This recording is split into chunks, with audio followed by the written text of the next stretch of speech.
Hello दोस्तों, कैसे हैं आप सब। आशा करता हूं आप बिल्कुल स्वस्थ होंगे और अपना मन लगाकर बिल्कुल अपने लक्ष्य की प्राप्ति के लिए अपनी पूरी तरीके से मेहनत कर रहे होंगे। ठीक है, आज आरपीएफ की क्लास में एक बार फिर आपके साथ जुड़ चुका हूं और आरपीएफ की क्लासें मैंने आज से स्टार्ट कर दी हैं। पहली क्लास आज से चलेगी आरपीएफ की। मैथ की क्लास बहुत ही शानदार जानदार रहने वाली है। पूरी की पूरी जो क्लास रहेगी लास्ट तक वीडियो में बने रहिए और इतना मजा आने वाला है आज के सेशन में। बहुत अच्छे तरीके से सारे के सारे चैप्टर कराऊंगा। जिसने अभी तक सिलेबस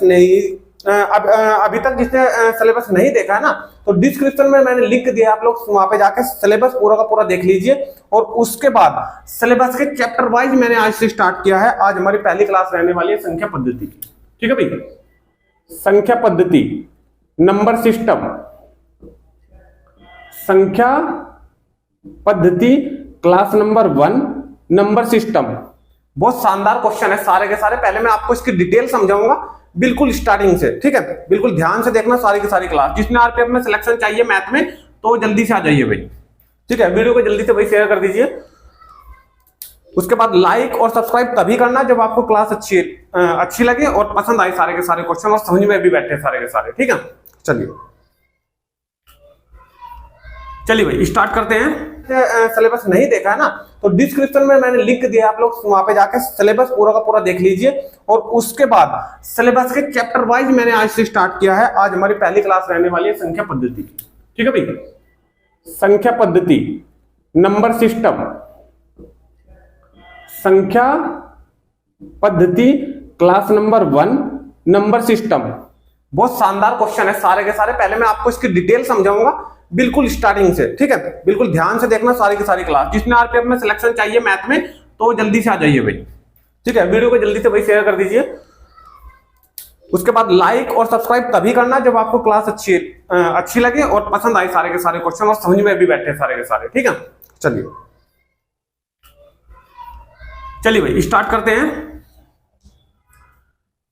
एक बार क्लासेस का टाइम बता दे रहा हूं। 9 AM पे हमारी यूपी पुलिस की आएगी। 2 PM हमारी ALP टेक्नीशियन, दोनों की एक ही क्लासेस चल रही है। जो डिफरेंट है जो हमारे चैप्टर्स वो मैं अलग से करा दूंगा। ठीक है, फिलहाल हमारी एक ही क्लास चल रही है। दोनों को दोनों आप लोग देख सकते हो, चाहे LP की तैयारी कर रहे हो या टेक्नीशियन आ रहे हो, किसी भी तैयारी कर रहे हो, ठीक आराम से देख सकते हो 2 PM वाली।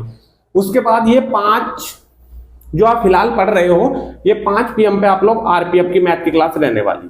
ठीक है, चलिए इसके बाद जो प्रैक्टिस सेट की क्लासेस रहेगी उसकी मैं टाइम आपको बताता रहूंगा डेली, जिस प्रकार आपकी रहने वाली है। ठीक है, चलिए सबसे पहले संख्या पद्धति में हम बात करते हैं जातीय मान और स्थानीय मान की। जातीय मान और स्थानीय मान। स्थानीय मान, जिसने अभी तक मैथ नहीं पढ़ा है ना, एक अक्षर भी नहीं पढ़ा है, तो उसके दिमाग में भी ऐसा बिठा दूंगा कि बिल्कुल भी रटने की जरूरत नहीं पड़ेगी किसी भी चीज को। ठीक है, देखिए स्थानीय मान, सबसे पहले स्थानीय मान पढ़ेंगे और जातीय मान पढ़ेंगे। दोनों की डिटेल होने के बाद नेक्स्ट पॉइंट पे चलेंगे। ठीक है, स्थानीय मान क्या होगा? किसी भी संख्या का स्थानीय मान आपसे पूछा जाए, किसी भी संख्या का, बीच में से किसी भी संख्या का। फॉर एग्जाम्पल के तरीके से आप लोग समझेंगे, पूरा का पूरा मामला समझ में आ जाएगा। फॉर एग्जाम्पल जैसे मैंने संख्या लिखी यहाँ पे 36, 45, 98। ठीक है भाई, और यहां मुझसे कहा जाए कि इसमें इस संख्या में 6 का स्थानीय मान बताइए क्या होगा। इस संख्या में 6 का स्थानीय मान बताइए क्या होगा। ये हमारी 6 संख्या है, इसका स्थानीय मान बताइए क्या होगा। तो क्या आप लोग बता सकते हो 6 का स्थानीय मान क्या होगा? तो सीधी सी बात यह है कि जिस संख्या का स्थानीय मान पूछे वो संख्या सेम टू सेम ऐसे लिख लो। उसके आगे जितने भी अंक दिए हुए हैं, 4 अंक है तो 4 जीरो आप लोग लगा दो, आपका आंसर आ जाएगा। बताओ, एक ही एग्जांपल देने की जरूरत है स्थानीय मान में, दूसरा एग्जांपल की जरूरत भी नहीं पड़ने की। इसी संख्या में 2-3 निकाल कर दिखा दूंगा और काम हमारा फिट। ठीक है, देखो अब 5 का देखते हैं। मान लो इसी संख्या में ये पूछा जाए कि 5 का स्थानीय मान क्या होगा। इसी संख्या में ये पूछा जाए कि 5 का स्थानीय मान क्या होगा, तो 5 लिखेंगे एज इट इज सेम। लिख दिया 5 सेम। उस 5 के आगे कितने अंक है? 2 अंक है, तो 5 के आगे 2 जीरो लगा देंगे, यही हमारा आंसर आ जाएगा। कोई दिक्कत? क्लियर? मान लो कि 3 का स्थानीय मान आपसे पूछा जाए, तो 3 एज इट इज 3 को एज इट इज ऐसे लिखेंगे और उसके आगे जितने भी अंक है 1 2 3 4 5 और 5 जीरो इसके आगे लगा देंगे, 4 और 5, ठीक है। तो ये आपका आंसर आ जाएगा। देखिए ये आंसर अगर नहीं मिलता है ऑप्शन में तो आप 10 की घात के रूप में भी आंसर दे सकते हो। ऑप्शन में 10 की घात के रूप में भी आंसर मिल सकता है। मान लें कि ये हमारे पास था, ठीक है, तो 3 एज इट इज ऐसे लिखो। कितनी जीरो है, 2 और 3 5, तो 10 की घात आप लोग 5 लगा सकते हो और आंसर इसका देख सकते हो, ठीक है। ऑप्शन किसी भी तरीके का मिल सकते हैं, कोई प्रॉब्लम नहीं है, ठीक है। स्थानीय मान समझ में आया। जातीय मान पे चलते हैं। चलिए जातीय मान की बात करूंगा, यही संख्या सेम लिख दूंगा, 36 45 और 98। ये संख्या मैंने सेम लिखी है जातीय मान के लिए, ठीक है। बहुत आसान है, बिल्कुल आसान से समझ में आ जाएगा। जिस भी संख्या का स्थानीय मान पूछा जाएगा वही संख्या उसका, जिस भी संख्या का जातीय मान पूछा जाएगा वही संख्या उसका जातीय मान होगा, ठीक है। मान लो कि यहां से इस संख्या में 3 का बताइए, कह रहा है कि 3 का जातीय मान बताइए, ठीक है, तो 3 ही आंसर। मान ले 6 का स्थानीय मान पूछा जाए तो 6 ही आंसर। मान ले कि 5 का स्थानीय मान पूछा जाए तो 5 ही आंसर। कहने का मतलब ये है कि ना तो आगे जीरो लगानी है, ना किसी भी चीज के मल्टीप्लाई करनी है, ना किसी चीज के भाग करनी है।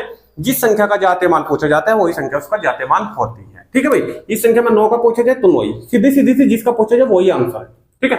तो मैं आशा करता हूं कि जातीय मान और स्थानीय मान दोनों के दोनों आपकी बिल्कुल दिमाग में बैठ चुके होंगे, ठीक है। नेक्स्ट पॉइंट पे चलते हैं। स्क्रीनशॉट लेना चाहो तो ले लो जल्दी से। चलिए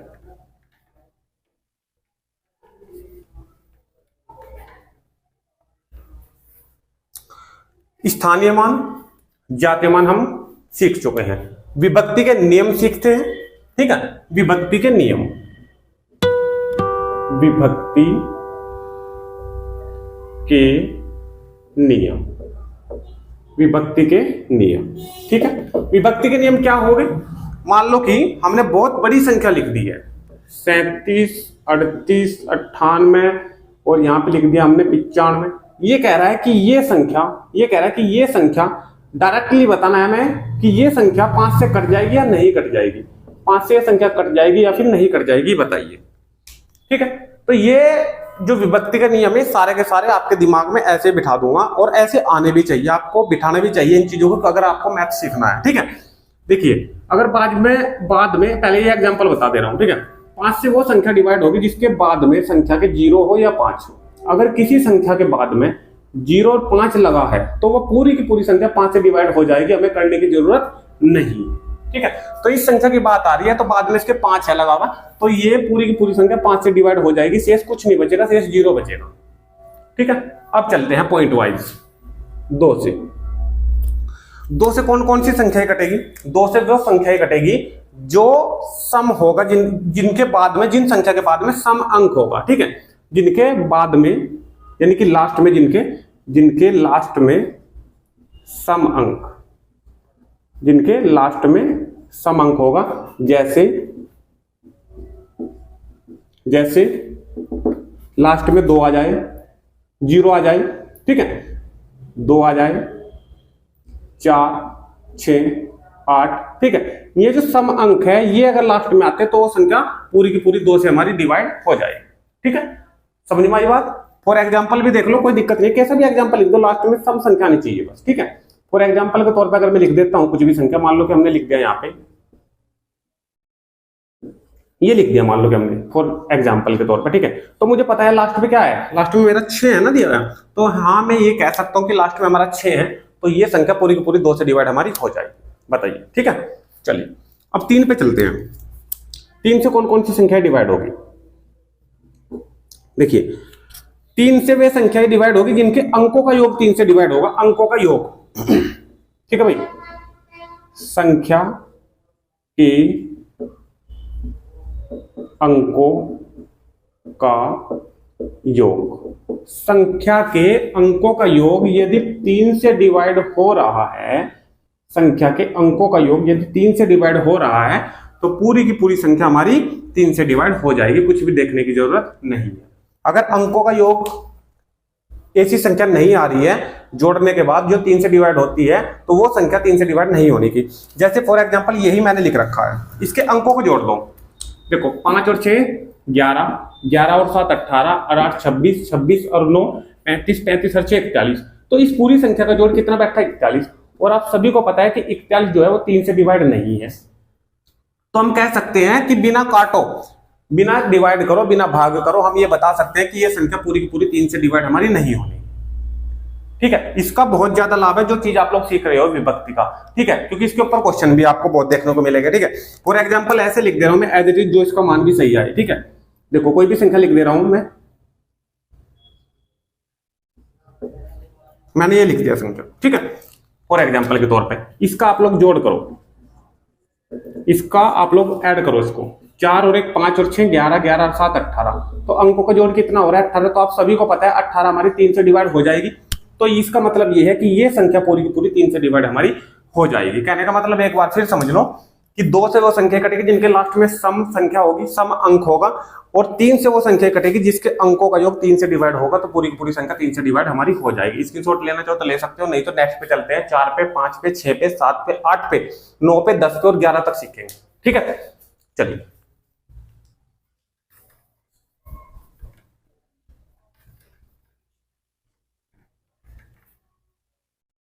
तीन क्या होगा 4 पे चलते हैं। 4 से कौन कौन सी संख्या हमारी डिवाइड होगी। ठीक है, देखिए जिसके लास्ट के 2 अंक, जिसके लास्ट 2 अंक, लास्ट के जिस संख्या के लास्ट के 2 अंक 4 से डिवाइड हो जाएंगे, 4 से डिवाइड हो जाएंगे, वो पूरी की पूरी संख्या हमारी 4 से डिवाइड हो जाएगी। ठीक है, लास्ट के 2 बात कर लेते हैं 4 से कौन कौन सी संख्या हमारी डिवाइड होगी। भाई 4 से कौन कौन सी संख्या डिवाइड होगी, मैंने आपको बताया कि लास्ट के 2 अंक, लास्ट के 2 अंक कटने चाहिए 4 से। लास्ट के अगर 2 अंक 4 से कट जाएंगे ना, लास्ट के 2 अंक, तो पूरी संख्या 4 से डिवाइड हमारी हो जाएगी, कोई प्रॉब्लम नहीं है। ठीक है, देखिए संख्या में लिख दे रहा हूं यहाँ पे, फॉर एग्जाम्पल ले लेते हैं। फॉर एग्जाम्पल देखिए मैंने यहां पे लिखा 56 75 832। ठीक है, क्या लिखा मैंने 56 75 832। तो आप लोग देख पा रहे हो कि लास्ट के जो 2 अंक है वो क्या है 32 है, और ये 32 4 से पूरा का पूरा डिवाइड हो जाएगा। इसका मतलब ये है ये पूरी की पूरी संख्या हमारी 4 से डिवाइड हो जाएगी, कोई प्रॉब्लम नहीं है। ठीक है, 5 पे आ जाते हैं भाई। 5 पे लास्ट में 5 से वो संख्या एक कटेगी जिनके लास्ट में 0 हो या 5 हो, 0 हो या 5 हो, इनके अलावा चाहे कुछ भी संख्या आ जाए, कुछ भी अंक आ जाए लास्ट में, वो 5 से नहीं कटेगी। अगर लास्ट में 0 है या 5 है तभी वो संख्या 5 से हमारी डिवाइड हो पाएगी। ये चीज आपको विशेष करके ध्यान रख लेनी है। ठीक है, तो लास्ट में अगर 0 आए या फिर 5 आए तो ये संख्या हमारी 5 से डिवाइड हो पाएगी। ठीक है, फॉर एग्जाम्पल के तौर पर देखिए, फॉर एग्जाम्पल के रूप में मैं लिख दे रहा हूं यहां पे 57 58 60, 57 58 60। ऐसे एग्जाम्पल आप लोग खुद भी बना सकते हो, क्योंकि लास्ट में हमें दिखानी है 0। ठीक है, तो ये 5 से डिवाइड हमारी हो जाएगी। उसके बाद अगर लास्ट में आप 65 कर दूं मैं, तो लास्ट में हमारा 5 आ रहा है, तो भी ये 5 से डिवाइड हमारी हो जाएगी। पूरी संख्या को करके देख लो तो 0 इसका शेष बचेगा। ठीक है, तो ये ट्रिक आपको सीखनी चाहिए। क्वेश्चन क्या अभी तो 6 बच रहा है हमारा, 6 7। ठीक है, जल्दी से सीखिए।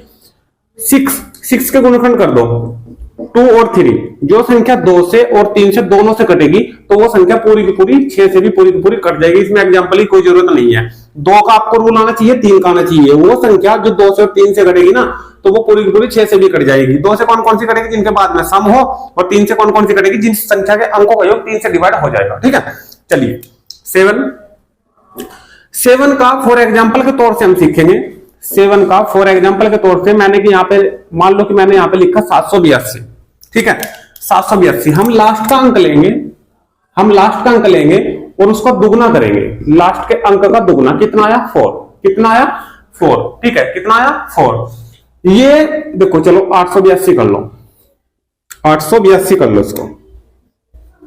ठीक है, ये जो हमारे पास 4 आया दुगना करने पे, बची संख्या में से जो बची संख्या थी इस 2 के अलावा बची क्या थी 88।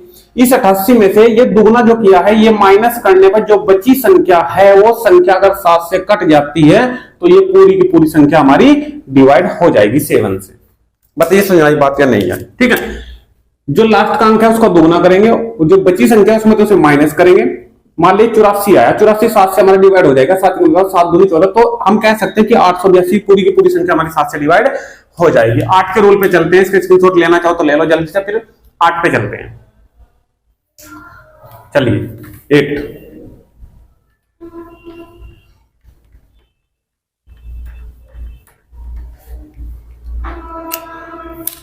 चलिए भाई 8 का सीखते हैं, साथ ही साथ 9 का सीखते हैं, और 10 का आप सभी को पता है, और उसके बाद 11 लास्ट, खत्म। ठीक है, नेक्स्ट पॉइंट पे चलेंगे। फिर एक एक चीज बताता है चलूंगा भाई, संख्या पत्ती में कुछ नहीं छूटने का बिल्कुल भी। देखो 8 में आपको पता है कि 4 का क्या रूल था, लास्ट के 2 अंक देखा करते हम, और 8 में देखेंगे लास्ट के 3 अंक। किसी भी संख्या के लास्ट के 3 अंक, लास्ट के 3 अंक अगर 8 से डिवाइड हो जाएंगे तो पूरी की पूरी संख्या हमारी 8 से डिवाइड हो जाएगी। For example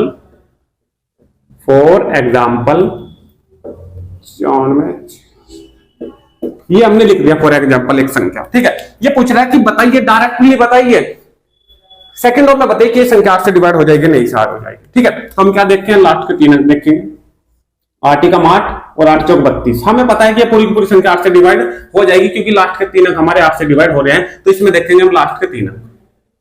clear? 9 देखिए, आप सभी को पता है कि 3 का क्या रूल था, अंकों, कोई भी संख्या उसके अंकों का जोड़ अगर 3 से डिवाइड हो रहा है तो पूरी की पूरी संख्या हमारी 3 से डिवाइड हो जा रही है। ठीक है, अब 9 का रूल भी वही है कि अगर कोई भी संख्या है और संख्या के अंकों का योग, संख्या के अंकों का योग अगर 9 से डिवाइड हो रहा है, तो योग अगर 9 से डिवाइड हो रहा है तो पूरी की पूरी संख्या 9 से डिवाइड हो जाएगी। फॉर एग्जाम्पल, ठीक है, फॉर एग्जाम्पल देखिए,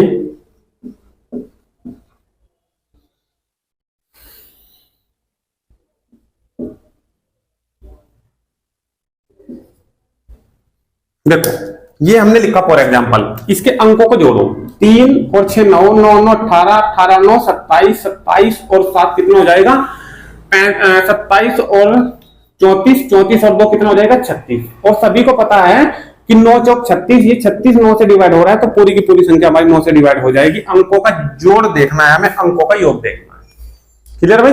ठीक है, आगे चलते हैं। 10 का आप सभी को पता है, अगर लास्ट में हमारी 0 आती है तो वो संख्या 10 से पूरी की पूरी कट जाएगी। लास्ट में अगर 0 आए, लास्ट में अगर 0 आएगी, कोई भी संख्या हो, तो वो पूरी की पूरी 10 से कट जाएगी। 11 रूल मोस्ट इंपोर्टेंट रूल है, और 9 रूल मोस्ट इंपोर्टेंट रूल है। ये दोनों के बारे में क्वेश्चन अधिक से अधिक पूछे जाते हैं, ज्यादा से ज्यादा। ठीक है, चलिए 11 का रूल बिल्कुल आराम से समझेंगे। और एग्जाम्पल के तौर पे मैं 1-2 एग्जाम्पल लिखूंगा, और एग्जाम्पल के तौर पे ही पूरा का पूरा क्वेश्चन ये मैं कंप्लीट कराऊंगा। ठीक है, चलिए एक अच्छे से मैं एग्जाम्पल यहां पे लिख दे रहा हूं, आपकी समझ में आ जाएगा। ठीक है,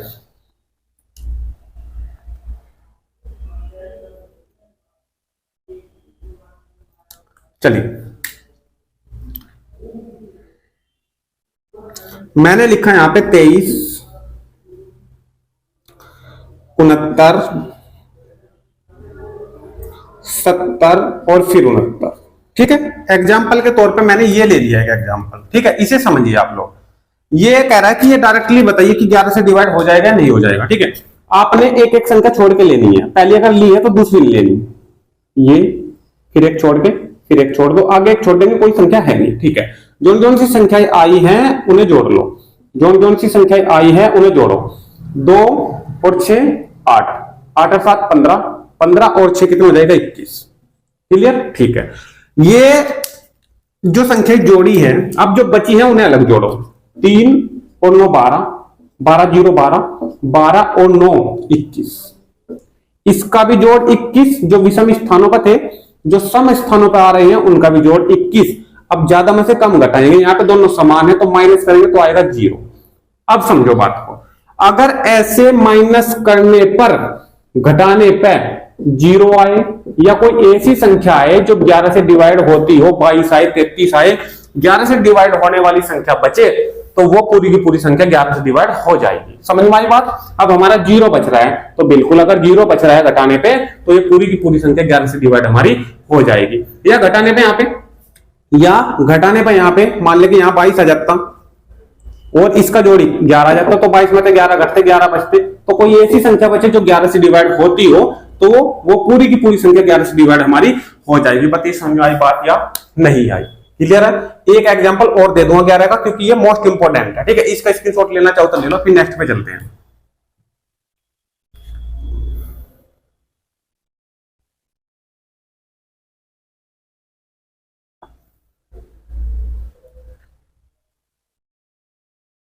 चलिए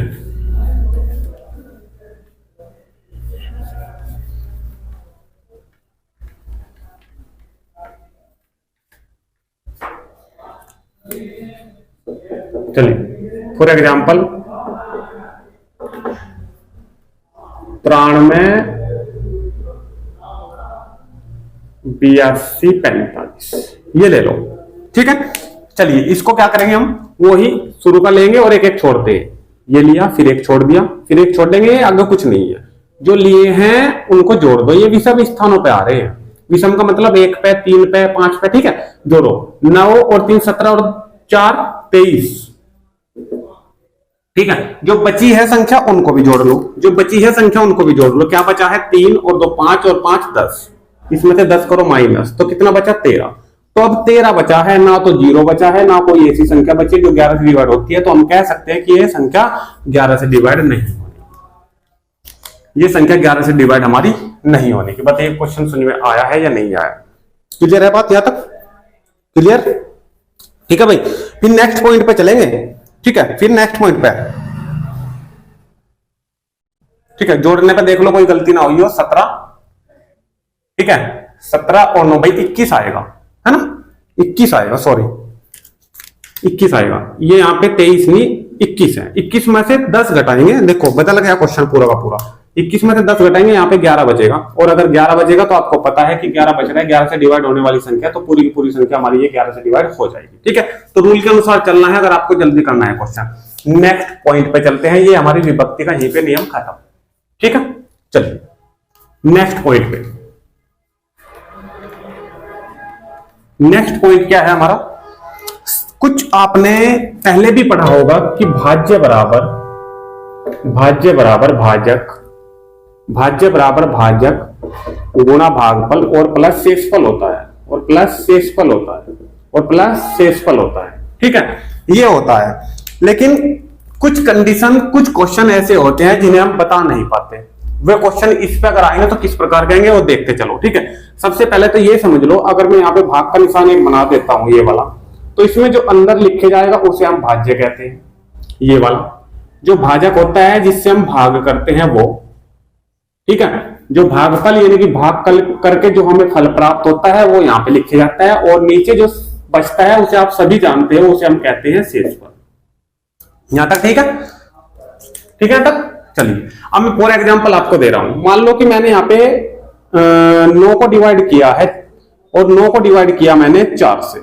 9 को डिवाइड किया मैंने 4 से। करो इसको डिवाइड। 4 दूनी 8, नीचे क्या बचा? 1 शेष।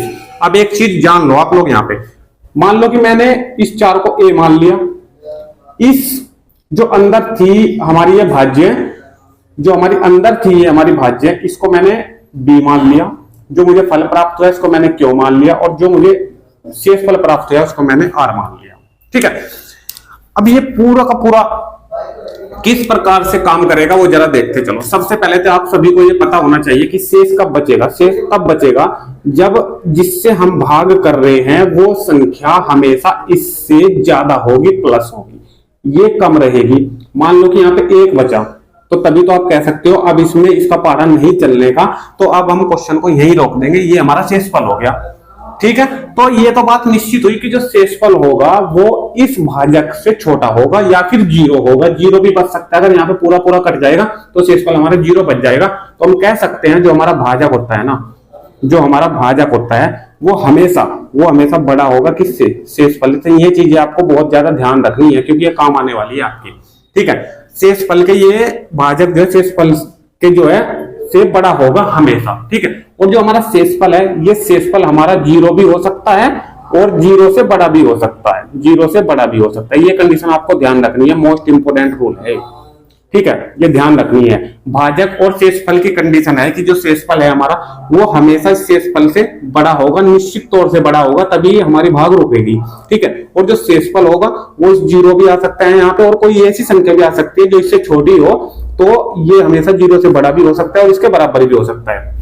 तो यहां तक की बात मैं मानता हूं आपकी समझ में आ चुकी होगी। ठीक है, क्योंकि इस प्रकार का क्वेश्चन देखा जाएगा और इन कंडीशनों, देखिए इसका सिंपल क्वेश्चन सब कर सकता है। मान ले कि किसी ने किसी क्वेश्चन में भाजक दे दिया, भागफल दे दिया, शेषफल दे दिया और भाज्य पूछ लिया, निकाल सकते हो, बिल्कुल फॉर्मूला आराम से लगा के निकाल सकते हो, कोई प्रॉब्लम नहीं है। ठीक है, और अगर आपसे भाजक दे दिया, भागफल दे दिया, भाज्य दे दिया और शेषफल पूछ लिया, बिल्कुल आराम से निकाल सकते हो, कुछ भी नहीं है। लेकिन जिन क्वेश्चनों में ट्रिक लगेगी, इनके अंदर भी इतने आसान क्वेश्चन और फिर भी इनमें ट्रिक ऐसी लग रही है जिसका आपको नहीं पता, तो ये आपसे आनी चाहिए।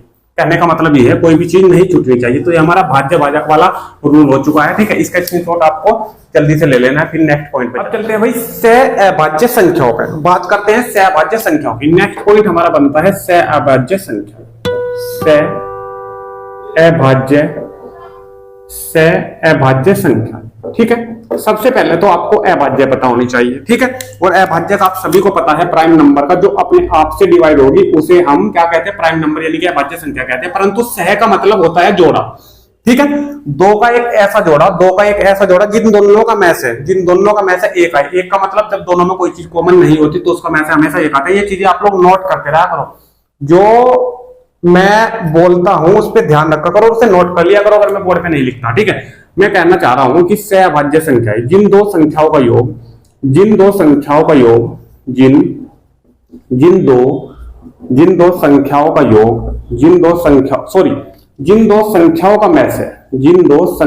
में से एक आएगा ना, तो वो सहअभाज्य संख्या ही होगी। ठीक है, मान लो कि फॉर एग्जांपल के तौर से मैं यहाँ पे लिख रहा हूं, फॉर एग्जाम्पल के तौर से मैंने यहाँ पे लिखा 2 और 5, ये मैंने जोड़ा लिख दिया 2 और 5 का। तो इस 2 में और 5 में कोई भी चीज कॉमन नहीं है, और जब कॉमन नहीं है तो हम लिख सकते हैं कि इसका में से कितना आएगा, 1 आएगा। जब में से 1 आएगा ना, तो हम कह सकते हैं कि ये सहअभाज्य संख्या है। ठीक है, में से निकालने की जरूरत नहीं होती, डायरेक्ट ही दिख जा संख्या की। देखिए मैंने लिखा 11 और यहाँ पे लिखा मैंने 5, तो क्या आप लोग कह सकते हो कि एक दूसरे में कोई चीज कॉमन है, एक दूसरे को डिवाइड या फिर कर रही है, नहीं कर रही है, तो हम कह सकते हैं कि ये सहअभाज्य संख्या है। ठीक है, आप लोग समझ चुके होंगे। एक छोटी सी बात मैं आपको बताना चाह रहा हूं कि दो ऐसी संख्या जिन्हें मैं यहाँ पे लिख दे रहा हूं, और लिखने पे कोई भी संख्या उनमें से डिवाइड नहीं होती और उनमें कोई चीज कॉमन नहीं है, तो वो सीधी सहअभाज्य संख्या होगी। ये मेरा पॉइंट भी खत्म। नेक्स्ट पॉइंट पे चलेंगे, इसका स्क्रीनशॉट अगर लेना है तो ले लीजिए जल्दी से। सहअभाज्य संख्या हमारी खत्म। ठीक है, बहुत जल्दी से सारे पॉइंट क्लियर करेंगे क्योंकि हमने फिर इन पे क्वेश्चन भी लगाने हैं। संख्या पद्धति का चैप्टर जो है ना, कहने में संख्या पद्धति है, लेकिन यहां से क्वेश्चन आपको 3 से 4 फंसते हैं किसी भी एग्जाम के अंदर। ठीक है, अगर कोई अच्छे से पढ़ाए तो। चलिए नेक्स्ट पॉइंट हमारा रहने वाला है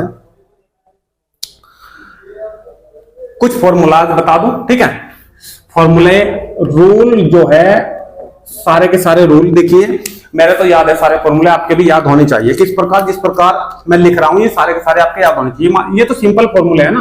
देखिए मान लो कि a प्लस बी का होल स्क्वायर, तो क्या बोलते हैं हम, a square plus b square plus 2ab। ठीक है, a का स्क्वायर कर दिया, b का स्क्वायर कर दिया, दोनों की मल्टीप्लाई कर दी, 2 से मल्टीप्लाई कर दिया। ठीक है, यही अगर माइनस में हो फॉर्मूला तो क्या करेंगे, a स्क्वायर बी स्क्वायर और माइनस 2ab। ठीक है, यही फॉर्मूला 3 में आ सकता है, a प्लस बी की घात 3, तो क्या लगाएंगे, a की 3 प्लस b की 3 प्लस 3ab और a प्लस b। यही माइनस में आ सकता है फॉर्मूला।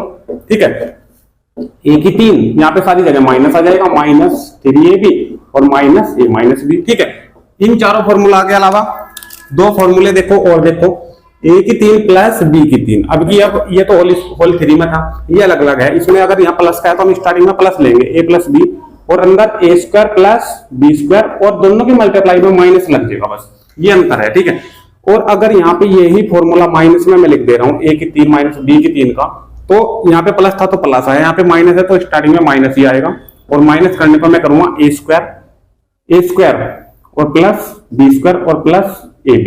मतलब अगर यहाँ पे बाहर माइनस आएगा ना तो अंदर प्लस आएगा सारे के सारे, और अगर बाहर प्लस आएगा तो अंदर एक माइनस का आएगा। ठीक है, और ये वाला तो जो का जो आएगा जो यहाँ पे है। अगर प्लस में है तो ये प्लस भी जू का जू, अगर ये माइनस में है तो ये माइनस भी जू का जू। ठीक है, तो ये बात आप लोग इन दोनों फॉर्मूले में समझ लेना। इसी के साथ साथ एक फॉर्मूला और लिख दे रहा हूं मैं आपको, देखिए वो फॉर्मूला क्या है, सभी को पता है अगर दो वर्गों के बीच माइनस का चिन्ह है, ए स्क्वायर माइनस बी स्क्वायर, तो हम एक बार उसे जोड़ देते हैं और एक बार हम उसे माइनस कर देते हैं, एक बार उसे जोड़ देते हैं और एक बार उसे माइनस कर देते हैं। ए की मल्टीप्लाई अगर आप लोग सीधे सीधे करने चाहोगे तो यही प्रूफ हो जाएगा। ठीक है, ए की देखो ए की मल्टीप्लाई इन दोनों में होगी, ए माइनस बी में, तो क्या आएगा ए स्क्वायर माइनस ए बी। ठीक है, फिर प्लस बी की, फिर दोनों में होगी, बी की करो ए में तो प्लस का ए बी, और फिर बी की करो प्लस के माइनस के बी में तो माइनस का बी स्क्वायर आ जाएगा। तो ए बी प्लस का ए माइनस का कैंसिल, तो कितना मिला मुझे ए स्क्वायर माइनस बी स्क्वायर। यही सेम टू सेम मेरा वापसी मुझे मिल चुका है। ठीक है, सारे के सारे फॉर्मूला ऐसे ही सिद्ध हो सकते हैं, इससे ये वाला भी आ सकता है। ठीक है, फिलहाल आपको ये सारे के सारे फॉर्मूले याद रखने हैं और जब क्वेश्चन हम करेंगे तो साथ ही साथ उन क्वेश्चनों के अंदर भी ये सारे के सारे आपके याद हो जाएंगे। ठीक है भाई, स्क्रीनशॉट ले लीजिए जल्दी से। चलिए, ये फॉर्मूले तो मैं मानता हूं कि सभी के याद होंगे।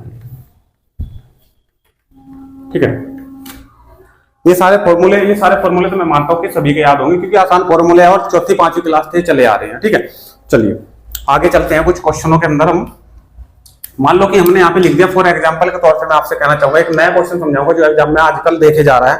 ठीक है, पीछे भी आ चुका है और अभी जो रेलवे के एग्जाम चल रहे हैं उनमें भी आया था। ठीक है, क्या है देखिए,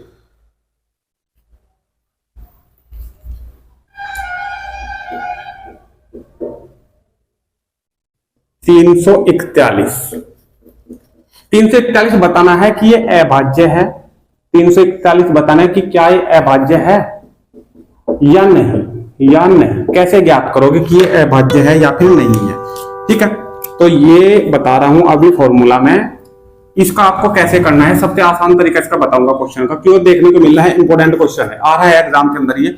ठीक है, इस संख्या की जगह कुछ और संख्या आ सकती है। ठीक है, लेकिन आपको किस तरीके से शॉर्ट में सोल्व करना है वो बता रहा हूं। ठीक है, लेकिन उससे पहले आप लोग थोड़ा सा समझ लो।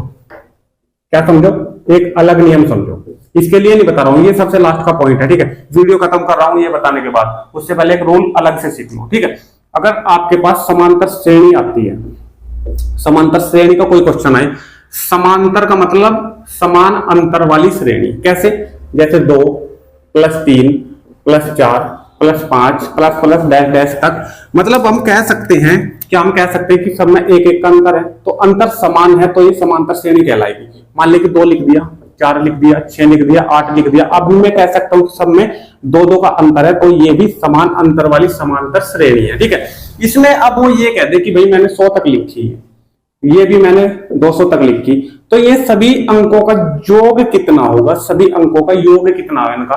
तो ऐसे अगर जोड़ने बैठोगे, कॉपी पर लिखोगे, 2 लिखोगे, 3 लिखोगे, 4 जोड़ोगे, फिर इसमें 5 जोड़ोगे, फिर 100 तक ऐसे जोड़ते जाओगे, या फिर 2 जोड़ोगे इसमें 4 जोड़ोगे, फिर 200 तक जोड़ते जाओगे, तो बहुत ज्यादा टाइम वेस्ट होने, सारा पेपर खत्म हो जाएगा, टाइम सारा अप हो जाएगा, लेकिन ये क्वेश्चन नहीं होने का। तो उसके लिए ट्रिक क्या है, अगर योग निकालना है तो क्या ट्रिक है, और अगर 200 से लेकर 200 तक कितने अंक इसमें बनेंगे, मतलब कितनी संख्याएं बनेगी, जैसे 1 2 3 4 200 तक कितनी बनेगी, डायरेक्टली कैसे याद करेंगे, तो दोनों फॉर्मूले बताऊंगा, योग निकालने का भी और नंबर निकालने का भी। ठीक है, ये चीज देखो, और ट्रिक के साथ बताऊंगा। देखो, अगर हमें निकालने हैं नंबर, तो फॉर्मूला आपको क्या याद रखना है, लास्ट पद माइनस फर्स्ट पद, लास्ट पद माइनस फर्स्ट पद। लास्ट पद कौन सा, ये वाला दोस्तों, लास्ट पद माइनस फर्स्ट पद कौन सा, ये वाला 2 फर्स्ट पद। ठीक है, लास्ट पद माइनस फर्स्ट पद, नीचे आ जाएगा अंतर कितने का है, यहाँ 2 का है, वो प्लस सोल्व कर रहे हैं तो 1 का जाएगा नीचे। ठीक है, और लास्ट में करना है हमें +1। ये पूरा का पूरा क्वेश्चन आप लोग सोल्व कर देना। देखो, लास्ट पद रख देना इसमें 200, माइनस फर्स्ट पद रख देना 2, 198 का पद, अंतर है 2 का, 198 को उस 2 से कर देंगे डिवाइड, 1 उसमें जोड़ देंगे, आपके पास नंबर आ जाएंगे लेके निकल के कि 2 से 100 तक कितने नंबर हमारे हैं। ठीक है, ये तो होगा नंबर निकालने का। अगर योग आ जाए निकालने के लिए, तो योग के लिए भी मैं आपको ट्रिक बता रहा हूं। अगर योग आ जाए निकालने के लिए, तो फॉर्मूला लगाओगे आप लोग n/2 लास्ट प्लस फर्स्ट। क्या है लास्ट प्लस फर्स्ट, जो यहाँ पे था, जैसे लास्ट पद और फर्स्ट पद, ये भी यहाँ पे लास्ट पद और फर्स्ट पद ही है। ठीक है, क्योंकि जगह कम थी इसलिए मैंने लिखना, देखो लास्ट पद और फर्स्ट पद लो मैंने लिख भी दिया। ठीक है, चलिए, तो n/2 n, अगर योग मुझे निकालना है तो मुझे n चाहिएगा, और n निकाल लूंगा मैं इस वाले फॉर्मूले से, लास्ट पद माइनस फर्स्ट पद बटे अंतर +1। जैसे ही यहाँ से नंबर निकलेगा तो n की वैल्यू यहाँ पुट कर दूं और बटे 2, लास्ट पद प्लस फर्स्ट पद, लास्ट वही होगा जो मेरे पास 200 है और फर्स्ट वही होगा जो 2 है, लास्ट वही होगा जो 100 है और फर्स्ट वही होगा जो मेरे पास 2 है या फिर 1 है, कुछ भी है, तो वो सब लास्ट और पद आप फर्स्ट आप लोग आराम से भर लोगे और अंतर भी आप लोग आराम से निकाल लोगे। तो ये समांतर श्रेणी के जो दोनों के दोनों फॉर्मूले हैं ये आपको पता होने चाहिए। ठीक है, मानता हूं ये चीज समझ में आ चुकी होगी। अब इस क्वेश्चन पे चलते हैं जो आजकल एग्जाम में देखा जा रहा है और बच्चों से नहीं हो पा रहा है। ठीक है, क्या इसको मैं रब कर दूं और फिर इसको लेके चलूं 341 को फिर लेके चलूं? ठीक है, इसको रब कर दे रहा हूं। इससे पहले आप लोग स्क्रीनशॉट ले लो, इसका ले लीजिए स्क्रीनशॉट। हो गया, चलिए 341 के बारे में बताना है। ठीक है भाई, 341 चलिए समझिए इस क्वेश्चन को। 341 हमें बताना है 341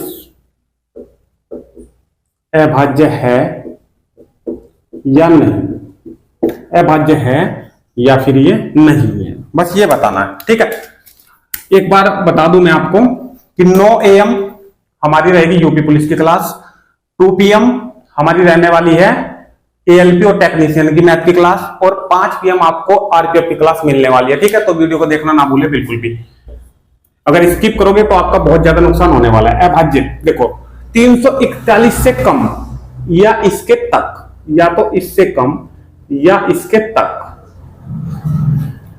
वर्ग देखो किस संख्या का है, वर्ग देखो किस संख्या का है, इस तक वर्ग किस संख्या का है। देखो अगर मैं 8 का स्क्वायर कर दूं तो 324 और 9 का स्क्वायर कर दूं तो ज्यादा हो जाएगा 900, अगर सॉरी 18 का स्क्वायर अगर मैं करूं, देखो अगर मैं 18 का स्क्वायर करूं तो कितना आएगा 324, अगर मैं 19 का स्क्वायर कर दूं तो कितना आएगा 361, और 361 तो देखो बहुत ज्यादा होगा इससे, तो 361 नहीं लेंगे हम, कम वाला लेंगे या इक्वल वाला लेंगे। ठीक है, अब मेरे पास आया 18।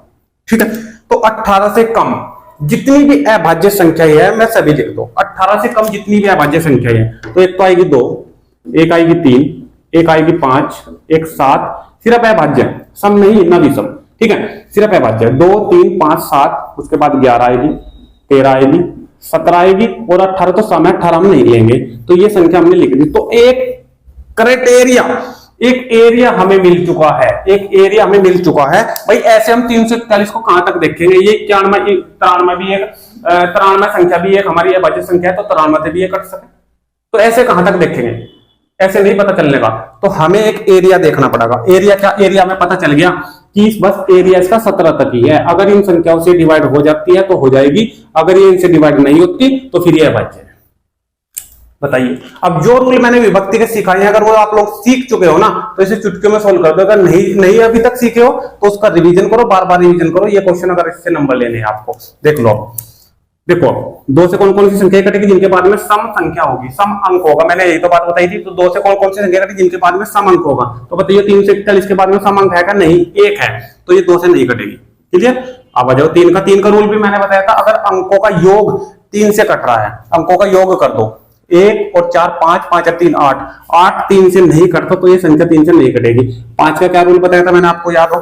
5 से वो संख्या कटेगी जिसके बाद में 0 या 5 हो, यहाँ पे ना 0 है ना 5 है, तो ये 5 से नहीं कटेगी। ठीक है, 7 पे जो 7 से मैंने क्या बताया था कि बाद के अंक का दोगुना कर दो, 1 का दोगुना करोगे 2, जो बची संख्या है 34 उसमें 2 कर दो माइनस 32, अगर 32 कट रहा है 7 से तो ये पूरी संख्या कट जाएगी, 32 7 से नहीं कटता है, 7 चौक 28 नहीं कटेगा।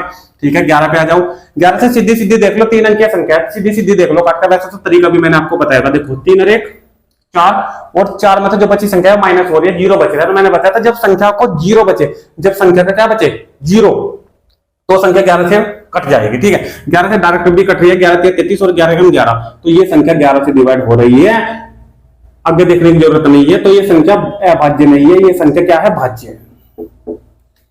क्लियर है? अगर ये संख्या 11 से नहीं कटती और ना ही 13 से कटती, ना ही 17 से कटती, तो हम कह सकते थे कि ये संख्या अभाज्य है, हम कह सकते थे ये संख्या अभाज्य है।